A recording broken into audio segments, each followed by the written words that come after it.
বুবলি আমার বউ, অপু বিশ্বাস আমার প্রেমিকা। হঠাৎ প্রকাশ্যে কি বললেন শাকিব খান। টলিউডের কিং শাকিব খানকে নিয়ে বিতর্ক যেন কখনো থামে না। তবে এবার তিনি নিজেই এমন এক মন্তব্য করেছেন যা শুনে ভক্তরা অবাক হয়ে গেছেন। সম্প্রতি এক ঘনিষ্ঠ মহলে শাকিব খান নাকি বলেছেন বুবলি আমার বউ আর অপু বিশ্বাস আমার প্রেমিকা।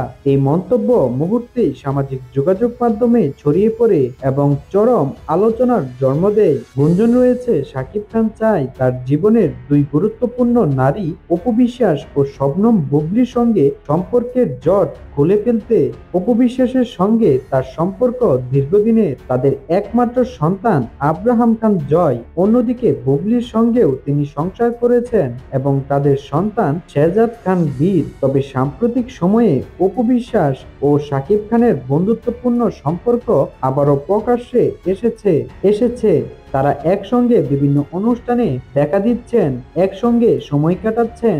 এদিকে বুবলিও যেন সাকিবের জীবনে নিজের অবস্থান ধরে রাখতে চান। সাকিবের এই মন্তব্যের পর ভক্তরা দুই ভাগে বিভক্ত হয়ে গেছেন। কেউ বলছেন সাকিব হয়তো মজার ছলে বলেছেন, আবার কেউ মনে করছেন তিনি সত্যি নিজের অনুভূতি প্রকাশ করেছেন। কেউ কেউ বলছেন সাকিব কি আবারও দুই সংসার একসঙ্গে চালানোর ইঙ্গিত দিচ্ছেন। এই মন্তব্যের বিষয়ে শাকিব খান আনুষ্ঠানিক কোনো বক্তব্য দেননি, তবে নেটিজনরা মনে করছেন তিনি হয়তো তার অতীতের ভুল শুধরাতে চাইছেন এবং দুই সন্তানের মায়ের সঙ্গেও সুন্দর সম্পর্ক বজায় রাখতে চাইছেন। তো দর্শক বন্ধুরা, আপনারা শাকিব খানের এই মন্তব্যটিকে কেমন করে দেখছেন তা আমাদের কমেন্ট করে জানান। এবং আপনি যদি আমাদের চ্যানেলটিতে নতুন হয়ে থাকেন তাহলে অবশ্যই আমাদের এই ভিডিওটিকে একটি লাইক করুন এবং আমাদের চ্যানেলটিকে সাবস্ক্রাইব করে আমাদের পাশেই থাকুন।